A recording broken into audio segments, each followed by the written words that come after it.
Okay, so we're gonna react to Ben Jordan's video about Spotify botting, removing people's music, awesome people. Yeah, Ben, let's go. Ben Jordan posted a video, Spotify's phoning war on bots. I've skimmed through it a little bit. It kind of seemed like he was saying mostly what I was saying before with my DistroKid and TuneCore videos. Let's go from the top. Hey, today I'm going to talk about how every musician's worst nightmare totally just happened to me. 23 of this man's albums were nuked. All his music taken down off of streaming platforms via TuneCore. Pissed this man off. Terrible decision. Okay, so a little bit of a backstory or Heard a few familiar voices there. origin story is necessary. I will be very quick. Pretty much my entire life, I've been a professional musician, releasing music and touring under the alias The Flash. One thing that's funny about this is when I covered this, some people were like, "Yo, he's just a YouTuber. He's just a YouTuber with music." And it's just like, bro, he's been doing music way before this. YouTube is just like a more recent venture. Flashbulb. I put my music on a digital distributor called TuneCore in 2007, and since then I have been paying them to distribute it to Spotify, Apple Music, iTunes, virtually everywhere. Since then, I've distributed 23 of my albums, which has amassed over 100 million streams and earned me over All right, a little flex here, a little flex. $500,000 through Slight little TuneCore. flex. In the last 2 years, I've had over 2.6 million individual listeners Just a little flex. Just a little, not too much of a flex, just a little. on Spotify alone. No labels, no PR campaigns, just non-stop grinding for 2 decades.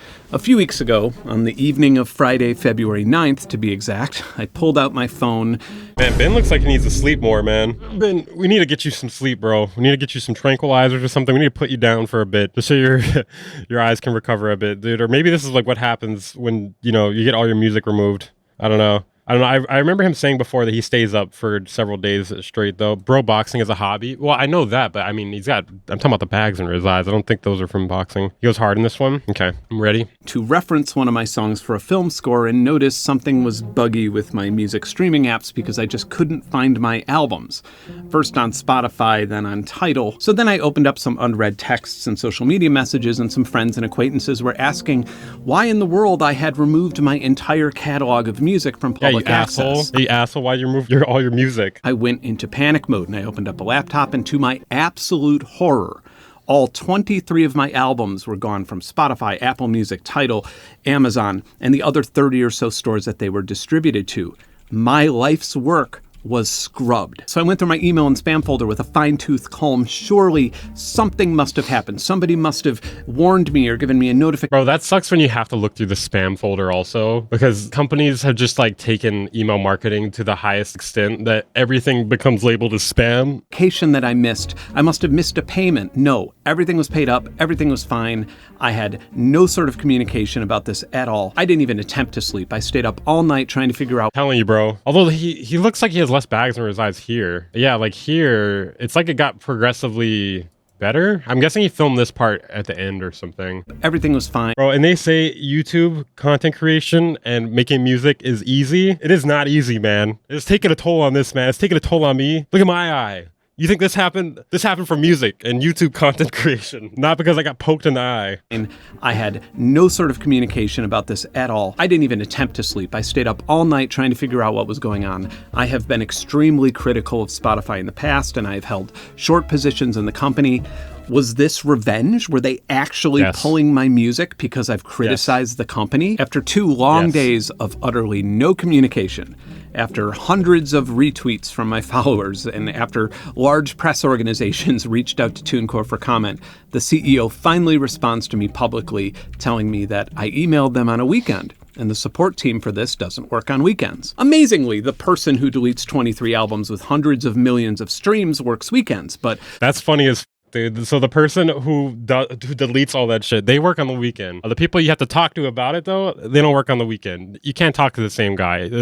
No, that's not. You can't talk to the same guy. The other guy you have to talk to, he doesn't work today or tomorrow or the next day. Actually, I don't even know who he is. He doesn't work here anymore. The staff that notifies or warns the musician that their income is being removed doesn't work weekends. That's not stupid at all. Then right after that, I got an email explaining, well, here, pause the video if you want to read it.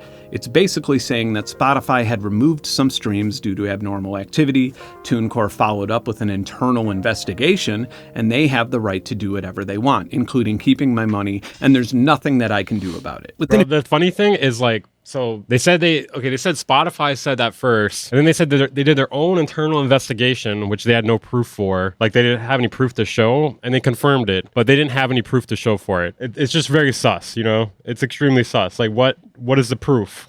Show the confirmation. I don't know. A few days, some peers and connections reached out, and I had spoken to some folks from TuneCore's parent company. And then both music media and mainstream press started covering the story, and I had a legal demand letter being drafted. Spotify publicly said that they did not request for my music to be taken off their services, but had just notified TuneCore about abnormal activity. And then finally, I had a cordial, productive conversation with some of the higher-ups at TuneCore, but there still was no technical explanation of why they removed my entire library of music from all stores. And of course, I never got those details about the internal investigation, and I certainly never got a public apology, but my music was reinstated, and within a few weeks, it appeared back on the streaming services. So yay, the problem was fixed.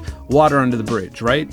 Well, no, because in the time that my music was pulled, I lost a lot of traction. The dead songs and albums got booted from playlists and radio stations, and my Spotify listeners permanently dropped by 18.1%. That might not sound like a lot, but over the next year, that's hundreds of thousands of listeners and millions of streams. And it's not just for a month. This drop will be reflected in the recommendation. Okay, I didn't even think about that before when you talked about this. Algorithm on these services, and it'll haunt me for a while. And that's money that I will never get back unless I win a lawsuit for damages. In the month since this happened, I've been contacted by dozens of, maybe even over 100 musicians at this point who have been trying to get TuneCore or another digital distributor just to hear them out for a moment. TuneCore is without a doubt the worst music distributor, without a doubt. Like, if you search every music distributor on YouTube, like if you type in their name and then just see what pops up, there are way more videos about TuneCore being a scam than any other one. And they actually make DistroKid look good.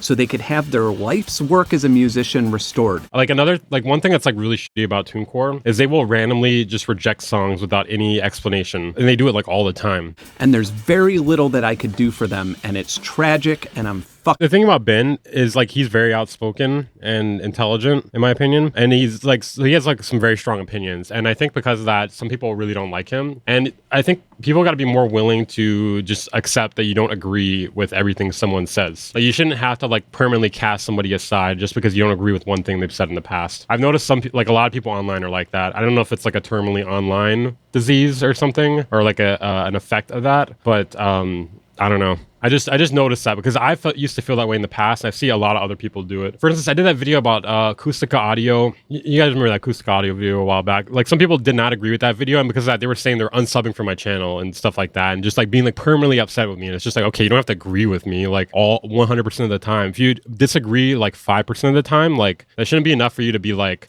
this person forever. Because if you feel that way all the time about a lot of people that you encounter, then you're gonna have no one left that you like anymore. You're gonna hate everyone. You have to realize sometimes you're gonna disagree with people, and you shouldn't just hate them permanently because of it, unless it's like something super insane. Mad about it. I've been trying to refocus that angry energy to figure out how possible it is to start my own digital distribution. They just threatened to counter-sue Crystal unless she takes down all her videos about them. I should watch that after. Platform. More on that later. I have some good news with that.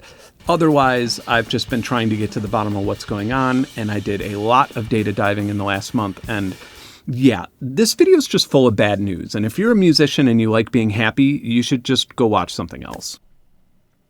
Okay, hold on. Let me read a few things here. Try to surround yourself with people that don't agree with you on a lot of things. Completely demolish echo chamber. I agree. I mean, maybe not all the time, but you shouldn't be afraid of it. It's too important because like you can't just be agreeing with everyone around you all the time. You have to challenge your perception and your opinions on things because not everyone is always right. I warned you. Let's go back to where all this started. That way, the timeline of this video will match the timeline of music distribution, and that both will progressively get... Oh my god. Dude, the fish cake in here dropped back in the Simon and just fucking hit me, the fucking liquid splashed me in the eye. Did you see that? Holy shit. Alright, there's a clip right there. Oh my god. This is my karma. Money shot. Oh my god. Up over time. Rewinding right now. Oh god, that was great. That was great. I knew I should have just drank. It's clearly going to make music lovers happy. And we This is why I don't eat on stream. think it's going to make soft drink lovers happy. Oh, no chat on the screen? But it's Okay. also going to make the labels really happy. They're getting paid. Hi, I'm Dawn Hudson, president of PepsiCo North America, and we are absolutely thrilled to be working with Apple. This great device allows you to download music and so easily carry it anywhere you go. The legal downloading of music. And it's going to make Pepsi very happy, and we think it's going to make us very happy with iTunes as well. So this is a everybody wins promotion. Woo! What a good day for music. On January 9th, 2003, Steve Jobs announced iTunes in the Apple Music Store, and he boasted that this digital music store would only have good music that Apple and their label friends approved. Record companies, the music companies, do a great service. They edit. Did you know that That's actually really fucked up. if you and I record a song for $40, we can pay a few of the services to get it on their site through some intermediaries? We can be on Rhapsody, we can be on all these other guys for $40. Good music, and then it's in U2 being forced onto your phones. Well, we don't want to let that stuff We only on put good music on it. Anyways, here's this song by Bono. our site. And so we've had to edit it, and these are 400,000 quality songs. They're from all the big five, right there. He's not wrong. Poor 4,000 quality songs. That sounds like enough to listen to for a lifetime. people just can't write music. Throughout history, only the most expensively made music is worth listening to. To even write some notes on a piece of paper costs, what, $150,000, $200,000? Steve, give us an example of what some good music is. Example, I was tooting around the other night, and in world music, which I don't listen to much of, and I staff favorites, what's this? Racist. And I just started listening to it. Anyway, apparently everybody was on board with a maniacal turtlenecked billionaire curating their entire song library. Fortunately, it didn't take very long for somebody to explain. That YouTube album was a generational game changer. Yeah. Not in the way they hoped, though, I think. I foresee Ben in some Waco-style incident. We have discussed him forming a cult. All right, listen. That's kind of crazy. To Steve that there tends to Would be a join lot more Ben's money cult. made from all of the music than from just the music that Apple likes. So Apple started allowing anybody to put music on iTunes, but they didn't feel like managing the royalties or dealing with any of the metadata. So in came yet another middleman opportunity in music, something that absolutely doesn't need to exist: digital music distributors. Now, there is a chance that some of my viewers are thinking, digital distribution, isn't that just sending a file to somebody, and can't the payment I mean, it's all automated, right? It has to be. If people like DistroKid are doing it for, what, $20 a year for unlimited upload, it has to be automated. I'm just assuming it's all automated. just be had through PayPal or something like that? No, we needed to create a multi-billion-dollar industry between the musician and the person who listens to their music. So in 2005, if you bought my music on iTunes, Maybe it's not automated, and that's why they can't provide good support. They're too busy constantly uploading shit. They're just like, listen, I got 5,000 things I need to do today. I got 5,000 things I need to upload today, and I cannot answer a fucking email, all right? I cannot, I can't get to that email for like 3 weeks. Apple would keep 30%. Then a digital distributor would take 40% of that, and then my label would take 50% of what remained, leaving me with... All I hear, go get the money. So I go get it. And of course, that's only after label promotion and manufacturing costs were recouped. But then in comes a company called CD Baby, who was initially known for shipping babies insulated by CDs. And they partnered with That's a lie, Ben. I don't think they're going to take too kindly to that. Apple to let independent musicians distribute music to iTunes for a fee and I just think people shouldn't make jokes in general, all right? or Especially if they involve babies. percentage of sale. TuneCore was founded in 2006 and offered a similar service, charging a flat fee per album for distribution. And boy, TuneCore was not cheap. There was a point where I was paying in excess of $1,000 annually to keep my albums on iTunes. That's sort of Ben's point. In fact, it's impossible to offer the service at the price of DistroKid. Yeah, exactly. That's basically the problem. The fact that they only charge $20 a year, there's no way they can give you good service for unlimited uploads. They just cannot. They're not making enough money to hire enough people to do it. Like, and basically, it's basically a race to the bottom where they're trying to charge the lowest amount possible while having the least amount of people. And because of that, you're going to get the worst service.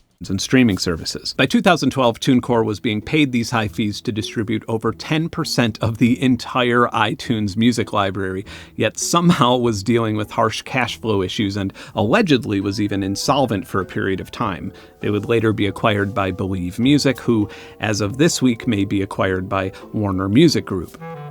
Now, Warner Music Group is owned and controlled by Access Holdings, who also owns the controlling equity in Deezer, and they have deep investments in Amazon, Beats by Dre, and, of course, Spotify. So if this Warner and Believe acquisition goes through, I will release a complex 950-page instruction manual titled How to Listen to Music Without Giving Money to a Far Right-Wing Super PAC, because it's about to get pretty tricky. DistroKid came onto the scene in 2013 with a low flat fee for virtually unlimited releases, which made... I feel bad. Like, I know it sucks for us now as artists uploading to, Spotify through these distributors and whatnot, not having control over it. I feel really bad for the people who took off in that weird period where CDs were falling off and then streaming hadn't quite been monetized very well yet, 2010-ish or so, maybe a little before that. Bro, because there's a bunch of lost money right there. Like, people who blew up on YouTube before monetization was really, like, a thing.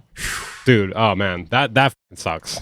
Putting music in digital stores and streaming platforms much more affordable for an independent musician. Spotify, instead of offering artists a way to upload music directly that Spotify could then make money off of, instead invested in DistroKid so they could make money off of the process of growing their library and mamaking Spotify money. Now, not enough money to make a profit, let's not get crazy. This is like a pyramid scheme. So my theory with the whole DistroKid removing, and TuneCore removing things from Spotify, is that they have a system implemented to detect what they believe are bot plays, or just suspicious looking plays. And then they try to detect it before Spotify does, so they don't get charged for it, because Spotify said they're going to charge distributors for every time it happens. That's what I think is going on.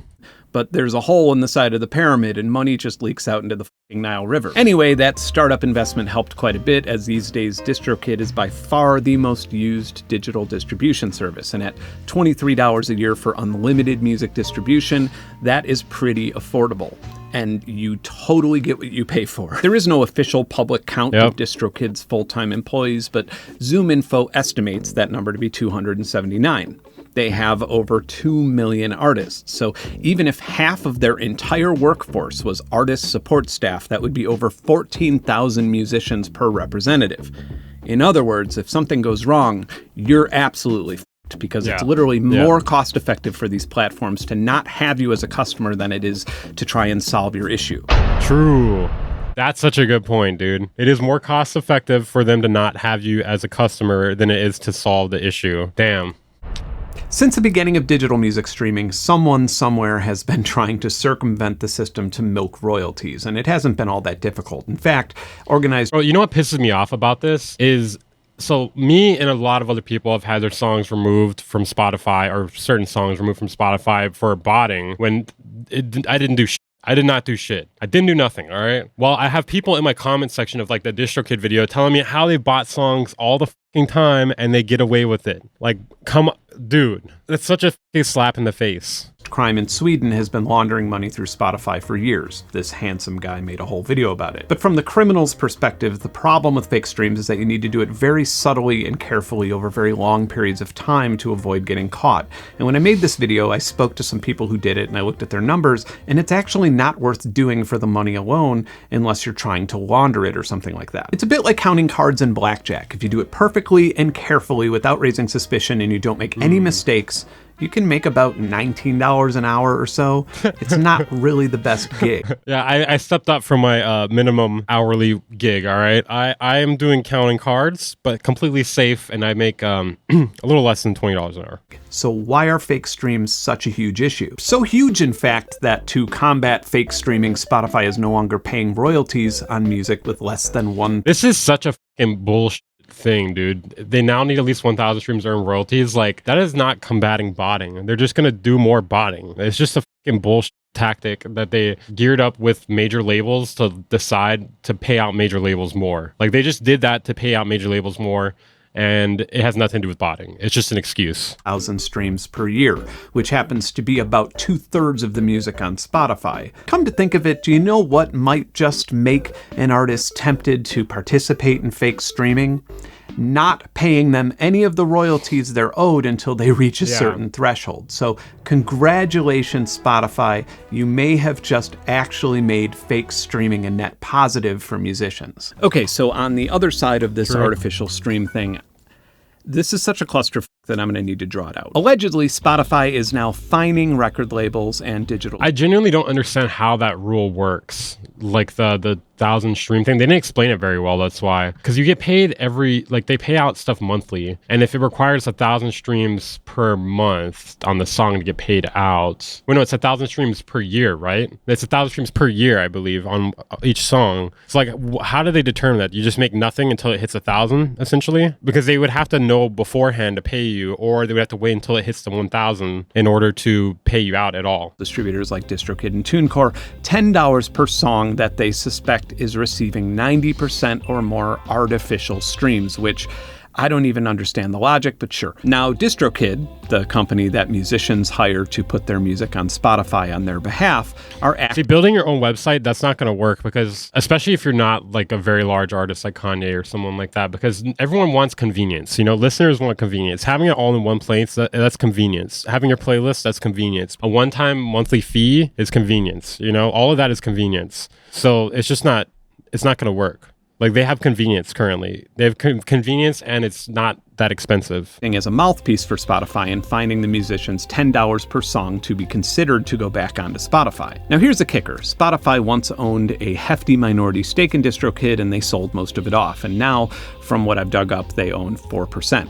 Major labels have been gifted equity in Spotify before the company even went public, and are thought to currently own as much as 20% of Spotify. So when 1/5 of Spotify is owned by the media conglomerates who make the most money from royalties, and then their solution to streaming fraud is redistributing the money from small Okay, this infographic is getting very complicated right now. musicians to those media conglomerates, and then actually having the balls to penalize musicians with monetary fines in this witch hunt, this is what's actually happening. If you are an independent musician, I am losing track of this big time right now. Who is participating in the streaming economy, both you... How does Spotify not make money, though? Well, they don't give up that much, they don't give up that much money per royalty. Like, I think they keep only 30%, and they just don't make that much money. I don't know. In order to make more money, they would actually have to take more per stream. When your listeners are paying these companies in the transaction of selling your music, chances are that your intellectual property actually has negative value right now.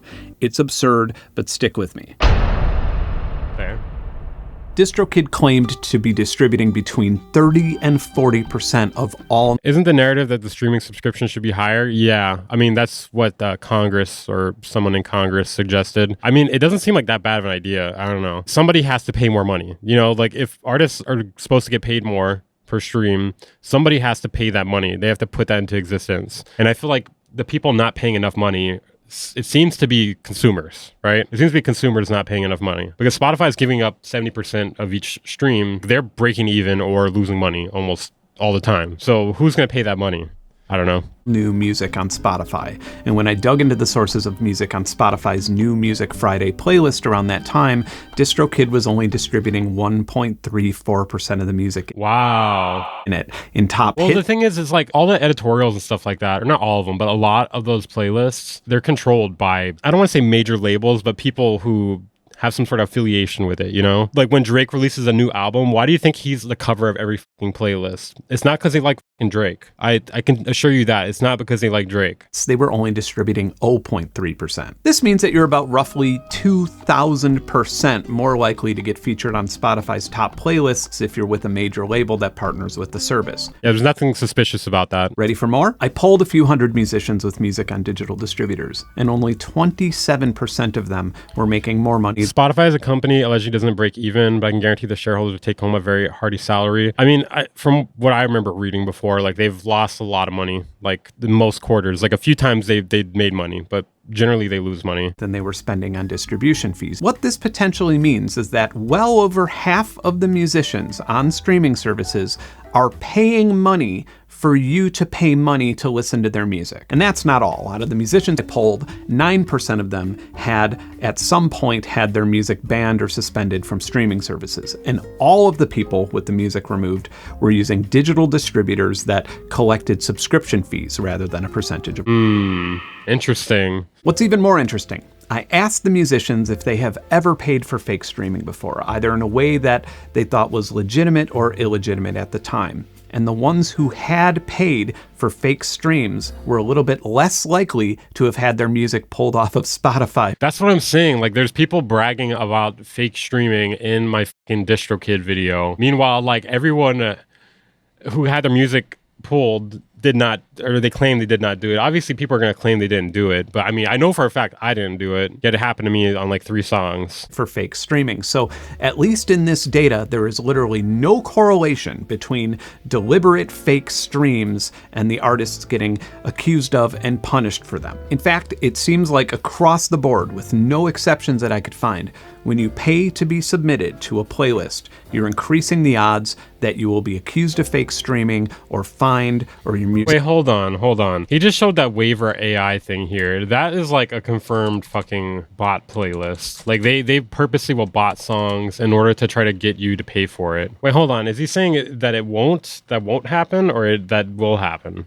Kind of confused here, because the waiver AI thing, they like pull stuff from the DistroKid Wheel of playlist and then then bot people's songs on there. And the funny thing about that though is DistroKid actually sells playlister information, so they're basically selling information that could help you get accused for botting. Are using botted streams dummy. Need to pad their playlists with legitimate artists that have a similar low play count. And the perfect place to get that are services or playlists where indie musicians apply or pay for placement on playlists. Playlist bots like Wave. They're taking your money and they're snitching on you and getting paid again for snitching. Basically, they're just like, all right, here's the money for the playlists that are definitely not botted streams, and you now have botted streams, so get the out. That'll be another $10, sir. And if you want to come back in, the playlists are back there. All right, can't say I haven't warned you. Playlists are back there. Botting again, give me $10. It's just like an endless cycle. It's just like a whoop. .ai have been known to use services like DistroKid's Wheel of Playlists to circumvent detection. Now I'm seeing small distributors and music promotion services pop up claiming to be safe from this. Bullshit. There is no solution to any of this for independent musicians right now because the overall business model doesn't make sense. Bro, someone else can just bot your song. Like, that's what I think happened. So, like, I had, like, a few remixes that got pulled, and I don't know if those artists did it, or if they put it in some sort of service, or they pay for some promotion or something. But I'm the one that got the fucking songs pulled. I'm the one that got the fucking strikes or whatever. So, like, it's fucking stupid. To begin with. The only thing that the fake streaming narrative does is turn underpaid musicians against one another. Just last week, the CEO of Spotify, Daniel Ek, compared being a professional musician. I feel like he had a brain anatomy. I don't know. Like, I remember his forehead, his cranium looking quite a bit bigger before. Why were they pulled? They said for botting, but I don't know. I didn't do See, people have suggested that before. Like, some people should bot really large artists to, like, prove that this is bullshit and that anyone could, like, up the system essentially. But you know how much money that would cost to like bot Taylor Swift enough to get the songs removed? I'm guessing like millions. It would probably cost millions because you would have to have 90% artificial plays compared to how much real plays she actually has, which is like, I believe she's like 1.5% of like the music listened to is Taylor Swift or some shit like that. I believe so. Something like that. I looked it up before and I was like, what the It would have to be a large pool of money. And then on top of that, like, how do you even know they're actually going to pull it down? Because like they circle jerk each other, the major labels and these distributors and Spotify, they're all jerking off together in the same room. You know, you could pull that scheme on them and then they would just not even remove it, dude. They'd be like, well, this is clearly somebody faked this. You know, clearly this is an attack on Taylor Swift. This is an attack on feminism. You know, like they would just not even actually fucking do it. Like, addition to being a professional soccer player. And there is a lot wrong with that analogy, but you know what? Let's go with it. Oh my God.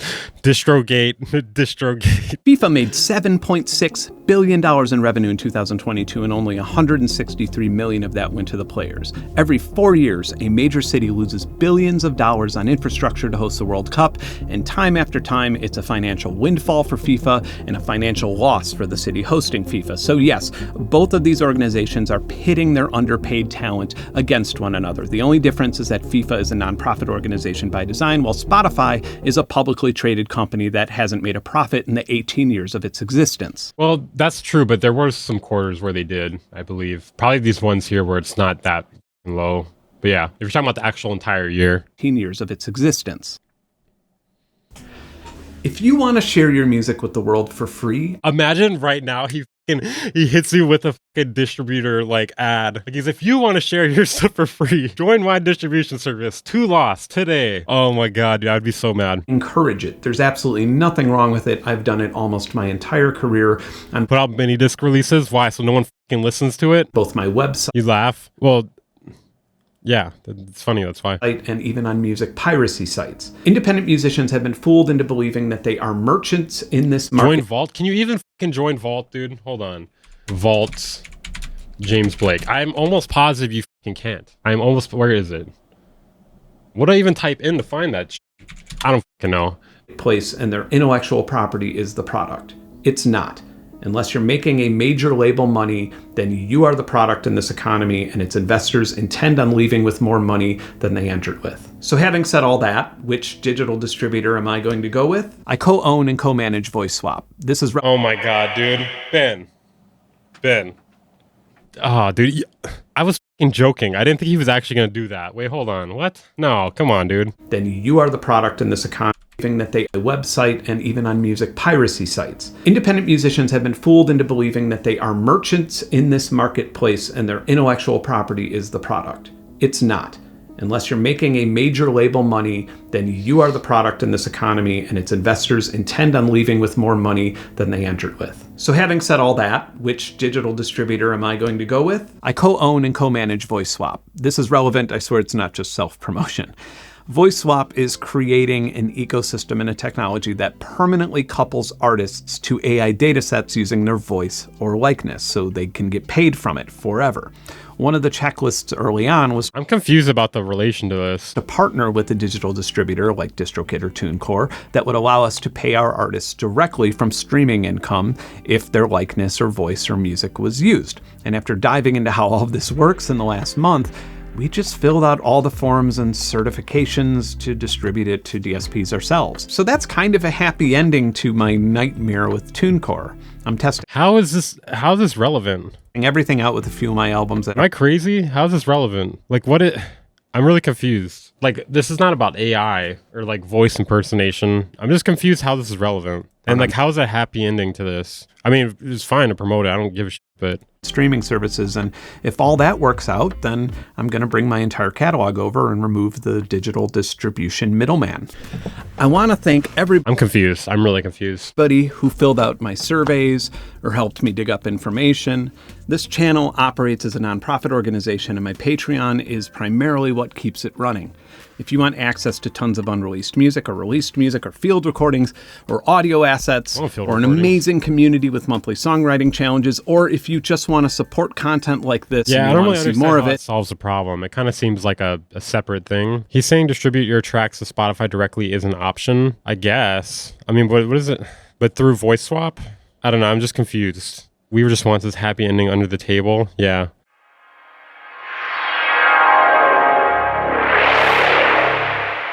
Bang Incorporated.